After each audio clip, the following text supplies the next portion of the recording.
Hello friends, welcome to the class. നമ്മൾ നോക്കാൻ പോകുന്നത് 5ാം ക്ലാസ്സിൻ്റെ ബേസിക് സയൻസ് ആണ്. കഴിഞ്ഞ വർഷം ചോദിച്ച ചോദ്യങ്ങളും അതിൻ്റെ ഉത്തരങ്ങളുമാണ് ഞാൻ പറയുന്നത്. ഈ വർഷവും ഇതേപോലത്തെ തന്നെയാണ്, ഇതേ മോഡലിൽ തന്നെയാണ് ക്വസ്റ്റ്യൻ പേപ്പേഴ്സ് വരിക. അപ്പോൾ നിങ്ങൾക്കറിയാം 7 പ്രവർത്തനങ്ങളാണ്, ആക്ടിവിറ്റീസാണ് ആകെ ഉള്ളത്. അതിൽ 5 എണ്ണം എന്തായാലും അറ്റൻഡ് ചെയ്യണം. ഓക്കെ, ആദ്യത്തെ ചോദ്യം നോക്കാം. Mammals are the animals. Mammals എന്ന് പറഞ്ഞാൽ എന്താ? സസ്തനികൾ. അവരെന്താ ചെയ്യുന്നത്? They give birth to young ones and feed them. അവർ കുഞ്ഞുങ്ങളെ പ്രസവിച്ച് അവരെ വളർത്തുന്നവരാണ്, അല്ലേ? പാലൂട്ടി വളർത്തുന്നവരാണ്.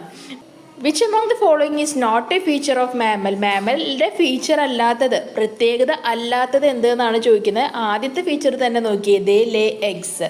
നമ്മൾ ഓൾറെഡി പറഞ്ഞു എന്താണ് ക്വസ്റ്റ്യനിൽ തന്നെ, they give birth to young ones. Young വൺസിനെ പ്രസവിക്കുന്നു എന്ന് പറഞ്ഞു. അപ്പോൾ ആദ്യത്തെ ഫീച്ചർ ശരിയാവോ? ഒരു മുട്ടയിടോ? ഇല്ല. അപ്പോൾ ആദ്യത്തെ ഫീച്ചർ തന്നെയാണ് തെറ്റ്. ബാക്കിയൊക്കെ എന്താണ്? മാമലിൻ്റെ ഫീച്ചേഴ്സാണ്. They have pinna on the ears. ചെവിക്കൂടുണ്ട്.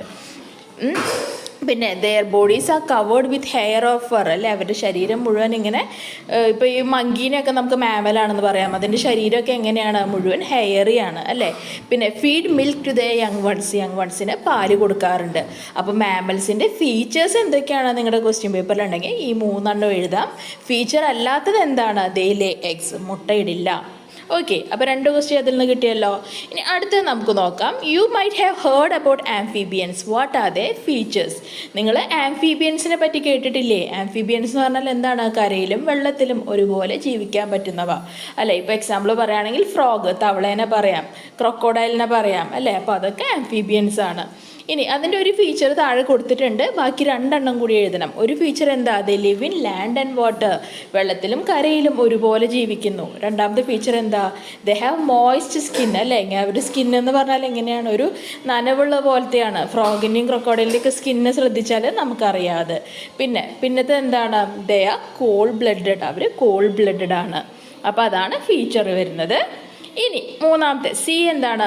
Tadpole is form by the hatching of eggs of frogs. Name this phenomenon. Tadpole, ആ തവള കുഞ്ഞുങ്ങളുണ്ടല്ലോ, അതെങ്ങനെയാണ് ഉണ്ടാവുന്നത്? അത് മുട്ട പൊട്ടിയിട്ടാണ് ഉണ്ടാവുന്നത്. ഈ ഫിനോമിനനെ പറയുന്ന, പ്രതിഭാസത്തെ പറയുന്ന പേരെന്താണ്? മെറ്റമോർഫോസിസ് എന്നാണ് ഈ ഒരു ഫിനോമിനനെ പറയുന്ന പേര്. Write the name of organism which shows the phenomenon other than frog. ഫ്രോഗിൻ്റെ കുട്ടികൾ എങ്ങനെയാണ് ഉണ്ടാവുന്നത്? എഗ്ഗ് ഹാച്ച് ചെയ്ത് ടാഡ്പോൾ ആവുന്നുണ്ട്. ടാഡ്പോളിൽ നിന്നാണ് ഫ്രോഗ് ആവുന്നത്, അല്ലേ? അപ്പോൾ ഇതുപോലെ തന്നെ ഫോളോ ചെയ്യുന്നത് ഏതൊക്കെയാണ്? നമുക്ക് ബട്ടർഫ്ലൈ എക്സാമ്പിൾ പറയാം, ഹണി ബീ ഒക്കെ എക്സാമ്പിൾ പറയാം, അല്ലേ? ബട്ടർഫ്ലൈ എങ്ങനെയാണ്? മുട്ടയിടുന്നുണ്ട്, അതിൽ നിന്ന് ലാവ ഉണ്ടാവുന്നുണ്ട്, അല്ലേ? അതിൽ നിന്നാണ് പിന്നെ ബട്ടർഫ്ലൈസ് ആയിട്ട് അവർ രൂപാന്തരപ്പെടുന്നത്. അപ്പോൾ ആ ഒരു എക്സാമ്പിൾ നിങ്ങൾക്ക് എഴുതാം. അപ്പോൾ ഇങ്ങനത്തെയൊക്കെ ചോദിക്കുമ്പോൾ ഇങ്ങനെ ഏരോ ഇട്ട് എഴുതി കഴിഞ്ഞാൽ കുറച്ചുകൂടി മാർക്ക് കിട്ടാനുള്ള ചാൻസ് കൂടുതലാണ് കേട്ടോ. നിങ്ങൾ എക്സ്പ്ലെയിൻ ചെയ്ത് എഴുതുന്നതിനേക്കാളും ഈ ഒരു ഡയഗ്രാം പോലെയോ അല്ലെങ്കിൽ ഇങ്ങനെ ഏരോ ഇട്ടൊക്കെ ചെയ്ത് കഴിഞ്ഞാൽ കുറച്ചും കൂടി നല്ലതാണ്. ഇനി രണ്ടാമത്തെ ആക്ടിവിറ്റി എന്താണ്? Which of the following is A primary reason for decrease in number and extension of reptiles. ഈ എഴയുന്ന ജീവികളുണ്ടല്ലോ, അതിനെയാണ് റെപ്റ്റൈൽസ് എന്ന് പറയുക. അവയുടെ എണ്ണം കുറഞ്ഞുകൊണ്ടിരിക്കുകയാണ്. ഈ താഴെ പറഞ്ഞവയിൽ ഏതാണ് മെയിൻ റീസൺ അവരുടെ എണ്ണം കുറയാൻ? ഫസ്റ്റത്തെയാണ് മെയിൻ റീസൺ വരുന്നത്, destruction of the ecosystem. Ecosystem എന്ന് പറഞ്ഞാൽ അവയുടെ ആവാസ വ്യവസ്ഥ. അവർ ജീവിച്ചിരുന്ന സമയത്ത് ഉള്ള ഒരു ക്ലൈമറ്റോ അല്ലെങ്കിൽ അറ്റ്മോസ്ഫിയറോ ഒന്നുമല്ല ഇപ്പോൾ ഉള്ളത്. അപ്പോൾ ആ ഒരു വ്യവസ്ഥകളുടെ മാറ്റം കൊണ്ടാണ് അവയുടെ ഡിസ്ട്രക്ഷൻ, അവയുടെ എണ്ണം കുറയുന്നതിന് കാരണം. ഇനി അടുത്ത ചോദ്യം, classify the following organism. Rabbit ഉണ്ട്, സ്നേക്ക് ഉണ്ട്, ഹൗസ് ലിസാർഡ് ഉണ്ട്, കൗ ഉണ്ട്. മാമൽസ്, പ്രസവിച്ച് പാലൂട്ടി വളർത്തുന്ന ആനിമൽസ് ഏതൊക്കെയാണ് ഇതിൽ? ഓക്കെ, മാമൽസ് എന്ന് പറഞ്ഞാൽ എന്താ?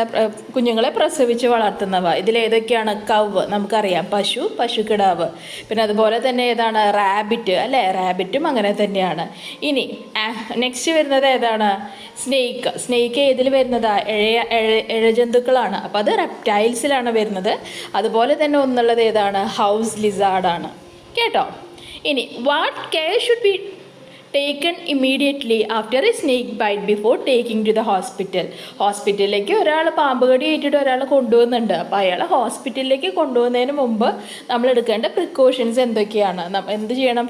ഫസ്റ്റ് തന്നെ അയാളോട് പ്രോപ്പറായിട്ട് റെസ്റ്റ് ചെയ്യാൻ പറയണം, അല്ലേ? ശരീരം അധികം അനക്കാതിരിക്കാൻ പറയണം. അതുപോലെ തന്നെ ആ വൂണ്ട് നല്ലപോലെ സോപ്പൊക്കെ ഇട്ടിട്ട് കഴുകണം. ആ ഒരു സ്നേക്ക് വെനം വായുകൊണ്ട് വലിച്ചെടുക്കാൻ, സക്ക് ചെയ്യാനൊന്നും നോക്കരുത്. വേഗം തന്നെ നമ്മൾ എന്ത് ചെയ്യണം? അയാളെ ഹോസ്പിറ്റലിൽ വുണ്ടിലേക്ക് എത്തിക്കണം. ആ വുണ്ടിൻ്റെ മുകളിൽ ചെറുതായിട്ട് ഭയങ്കര ടൈറ്റായിട്ട് കെട്ടാൻ പാടില്ല, കുറച്ച് ടൈറ്റായിട്ട് നമ്മളൊരു തുണി കൊണ്ടോ ഒരു സ്ട്രിങ് കൊണ്ടോ ഒരു കയറ് കൊണ്ടോ ഒക്കെ കെട്ടാറുണ്ട്. ഓക്കെ, അപ്പോൾ ഇതൊക്കെ നിങ്ങൾക്ക് എഴുതാം.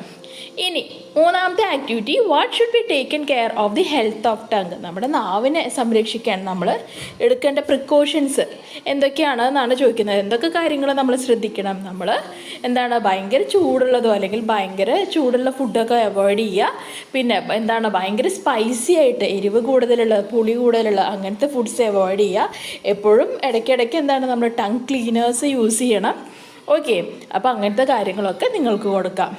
ഇനി which is the biggest sense organ, ഏറ്റവും വലിയ സെൻസ് ഓർഗാൻ ഏതാ? സെൻസ് ഓർഗാനുകൾ ഏതൊക്കെയാണ്? ഐ ഉണ്ട്, ഇയർ ഉണ്ട്, നോസ് ഉണ്ട്, ടങ് ഉണ്ട്, സ്കിന്നുണ്ട്. ഇതാണ് 5 സെൻസ് ഓർഗാൻ. ഓർമ്മിച്ച് വയ്ക്കുക, eye, ear, nose, tongue, skin. അതിൽ ഏറ്റവും വലിയ സെൻസ് ഓർഗാൻ ഏതാ? നമ്മുടെ ബോഡി മുഴുവൻ കവർ ചെയ്യുന്നത് ഏതാണ്? സ്കിന്നാണ് അല്ലേ, നമ്മുടെ തൊലിയാണ്, ത്വക്കാണ്. അപ്പോൾ അതുകൊണ്ട് തന്നെ ഏറ്റവും വലിയ സെൻസ് ഓർഗാൻ ഏതായിരിക്കും? അത് സ്കിന്നായിരിക്കും. Okay, prepare a poster in connection with eye donation. നമ്മൾ കണ്ണ് ഡൊണേറ്റ് ചെയ്യാറുണ്ട് അല്ലേ, കണ്ണ് ദാനം ചെയ്യാറുണ്ട്. അതിനെ ബേസ് ചെയ്തിട്ടൊരു പോസ്റ്ററാണ് ചോദിച്ചിട്ടുള്ളത്. ഈ കാണിക്കുന്ന പോസ്റ്ററൊക്കെ നിങ്ങൾക്ക് കൊടുക്കാം കേട്ടോ. ഇനി activity 4 classify the following based on the parts use for planting. നമ്മൾ ചെടി നട്ട് വളർത്താൻ വേണ്ടിയിട്ട് നമ്മൾ ഓരോ ഭാഗങ്ങളാണ് യൂസ് ചെയ്യാറ് അല്ലേ, പലതിനും പലതാണ്. ഇപ്പോൾ വെണ്ടയ്ക്കയുടെ കേസൊക്കെ എടുക്കുകയാണെങ്കിൽ നമ്മൾ വിത്താണ് യൂസ് ചെയ്യുക. അപ്പോൾ അതിനെ ബേസ് ചെയ്തിട്ടാണ് നമ്മളോട് ഈ ഒരു ടേബിൾ ഫില്ല് ചെയ്യാൻ പറഞ്ഞിട്ടുള്ളത്. Those produce by planting stem. നമ്മൾ അതിൻ്റെ കഷ്ണം മുറിച്ചിട്ട് അല്ലേ, ആ ചെടിയുടെ ഒരു കഷ്ണം മുറിച്ച് പ്ലാന്റ് ചെയ്താലും ആ ചെടി ഉണ്ടാവും. അങ്ങനെ ഏതൊക്കെയാണ്? ഹിബിസ്കസ്, ചെമ്പരത്തി പറയാം, റോസ് അല്ലേ, നമ്മുടെ റോസപ്പൂവൊക്കെ അങ്ങനെയാണ്, റോസ് പറയാം. അതുപോലെ തന്നെ ടാപ്പിയോക്ക ഇല്ലേ, കൊള്ളിയുടെയും അതുപോലെ നമുക്ക് വെട്ടിവെക്കാവുന്നതാണ്. നെക്സ്റ്റ് പാഡിയൊക്കെ പറയുന്നുണ്ട്. പാഡി നമ്മുടെ നെല്ലൊക്കെ ഏതിൽ നിന്നാണ് നമ്മൾ വിളയിച്ചെടുക്കുന്നത്? അതിൻ്റെ നെല്ലിൻ്റെ വിത്തിട്ടിട്ടാണ് അല്ലേ.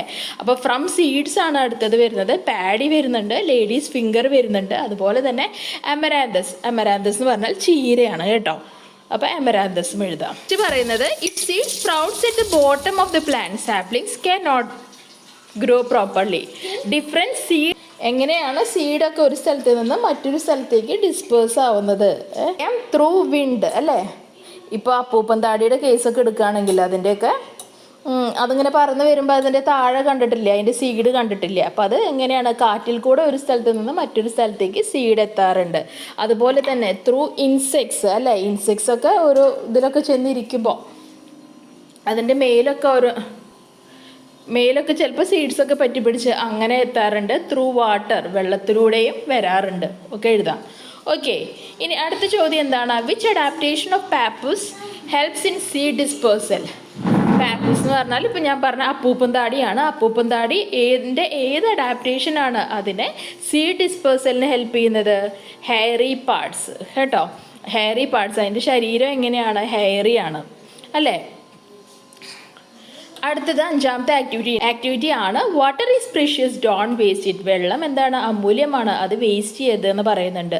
Which property of water helps it to pass through the pipe. ഏത് പ്രോപ്പർട്ടിയാണ് വെള്ളത്തിൻ്റെ അതിനെ പൈപ്പിലൂടെ കടത്തിവിടാൻ സഹായിക്കുന്നത്?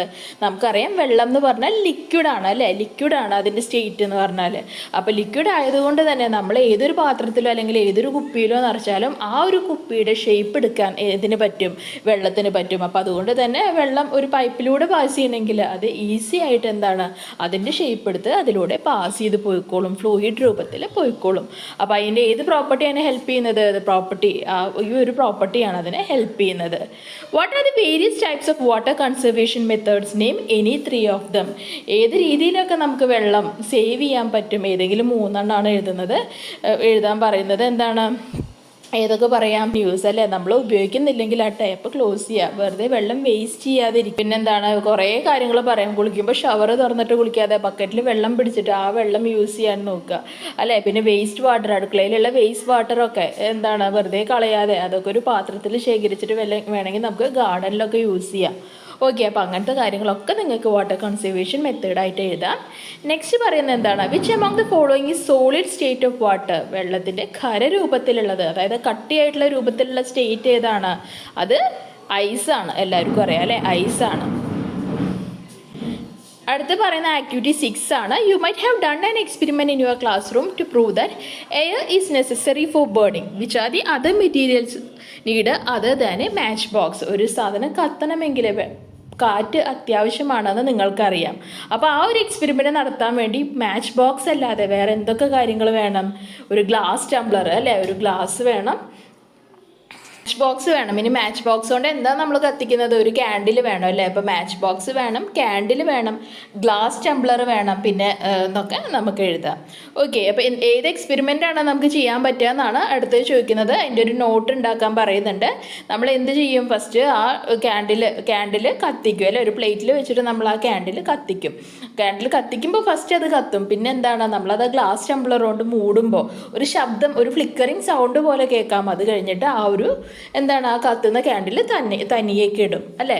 അപ്പോൾ അതിൽ നിന്ന് നമുക്ക് എന്ത് മനസ്സിലാക്കാം? Air is really essential for burning. ഒരു സാധനം കത്തണമെങ്കിൽ അതിന് വായു അത്യാവശ്യമാണെന്ന് നമുക്ക് മനസ്സിലാക്കാം. ഓക്കെ, അപ്പോൾ ഈ പോയിന്റ്സ് ഒക്കെ എഴുതുക.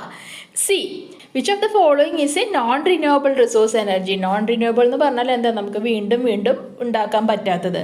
ഫോർ എക്സാമ്പിൾ പറയുകയാണെങ്കിൽ വെള്ളം നമുക്ക് റിന്യൂവബിൾ റിസോഴ്സ് ആണെന്ന് പറയാം, കാറ്റ് നമുക്ക് റിന്യൂവബിൾ റിസോഴ്സ് ആണെന്ന് പറയാം. സോളാർ എനർജി എന്ന് പറഞ്ഞാൽ സൂര്യൻ്റെ വെയിലിൽ നിന്ന് നമ്മളിപ്പോൾ സോളാർ പാനലൊക്കെ വെച്ച് ഇലക്ട്രിസിറ്റി ഉണ്ടാക്കുന്നില്ലേ, അതൊക്കെ നമുക്ക് റിന്യൂവബിൾ ആണെന്ന് പറയാം. അത് വീണ്ടും വീണ്ടും അല്ലേ, എല്ലാ ദിവസവും വെയിൽ വരും. അപ്പോൾ ആ ഒരു എനർജിയൊക്കെ എന്താണ്? റിന്യൂവബിൾ ആണ്.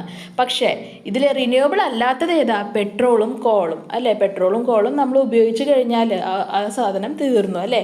അപ്പം നമ്മൾ ഉപയോഗിക്കുന്നതിനനുസരിച്ച് അതിൻ്റെ ശേഖരം കുറഞ്ഞുകൊണ്ടിരിക്കും എന്നാണ് പറയുന്നത്. അപ്പോൾ ഇതിൽ റിന്യൂവബിൾ അല്ലാത്തത് ഏതാണ്? കോളും പെട്രോളും ആണ്. എക്സാമ്പിൾസ് രണ്ടെണ്ണം നോക്കി വയ്ക്കുക.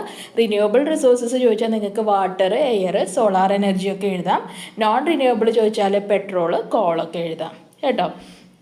അടുത്തത് ആക്ടിവിറ്റി 7 ആണ്. Artificial satellites are man made machine write any two services they do to us. Artificial satellite എന്ന് പറഞ്ഞാൽ എന്താണ്? അത് ഹ്യൂമൺ ആണ്, മനുഷ്യന്മാരാണ് ഉണ്ടാക്കുന്നത്. അവർ നമുക്ക് തരുന്ന സർവീസസ് എന്തൊക്കെയാണ്? വെതർ ഫോർകാസ്റ്റ്, കാലാവസ്ഥാ പ്രവചനം, അതുപോലെ നമ്മൾ ഗൂഗിൾ മാപ്സ് ഒക്കെ യൂസ് ചെയ്യുന്നുണ്ടല്ലോ, അതൊക്കെ എന്തിൻ്റെ ഹെൽപ്പോട് കൂടിയാണ്? ഇങ്ങനെയുള്ള സാറ്റലൈറ്റ്സിൻ്റെ ഹെൽപ്പോട് കൂടിയാണ്. ഇൻ്റർനെറ്റ് നമ്മൾ യൂസ് ചെയ്യുന്നുണ്ട്, കമ്മ്യൂണിക്കേഷനൊക്കെ നമ്മൾ യൂസ് ചെയ്യുന്നുണ്ട്, അതിനും നമ്മളെ സഹായിക്കുന്നത് ഇങ്ങനെയുള്ള ആർട്ടിഫിഷ്യൽ സാറ്റലൈറ്റ്സ് ഒക്കെയാണ്. ഓക്കെ, അടുത്ത ചോദ്യം വരുന്നത് മാച്ച് ദ ഫോളോയിങ് ആണ്. ആർട്ടിഫിഷ്യൽ സൺ എന്ന് പറഞ്ഞത് എന്താണെന്നാണ് ചോദിക്കുന്നത്. സൺ എന്ന് പറഞ്ഞാൽ സെൽഫ് ഗ്ലോയിങ് ആണ്, തന്നെത്താനെ ജ്വലിക്കും അല്ലേ. ബാക്കിയുള്ള സ്റ്റാറൊക്കെ സണ്ണിൻ്റെ കയ്യിൽ നിന്ന് എനർജി അല്ലെങ്കിൽ ലൈറ്റ് കിട്ടിയിട്ടാണ് അതിനൊരു പ്രകാശം കൈവരുന്നത്. നെക്സ്റ്റ് വരുന്നത് എന്താണ്? ആർട്ടിഫിഷ്യൽ സാറ്റലൈറ്റ് നമ്മൾ എന്തിനാണ് യൂസ് ചെയ്യുന്നത്? വെതർ ഫോർകാസ്റ്റിന് വേണ്ടി യൂസ് ചെയ്യും. തൊട്ട് മുമ്പത്തെ ക്വസ്റ്റ്യനിൽ നമ്മൾ പറഞ്ഞേ ഉള്ളൂ, വെതർ ഫോർകാസ്റ്റിന്, കാലാവസ്ഥ പ്രവചനത്തിന് യൂസ് ചെയ്യും. റോക്കറ്റ് എന്തിനാണ് യൂസ് ചെയ്യുന്നത്? Launch artificial satellite in the sky. മനുഷ്യനിർമ്മിതമായ സാറ്റലൈറ്റുകൾ ലോഞ്ച് ചെയ്യാനാണ് റോക്കറ്റ് യൂസ് ചെയ്യുന്നത്. മൂൺ എന്താണ്? സാറ്റലൈറ്റ് ഓഫ് ദി എർത്തിൻ്റെ സാറ്റലൈറ്റ് ആണ് മൂണ്. ഇനി name the method that help us reach destination when we travel through a unknown way.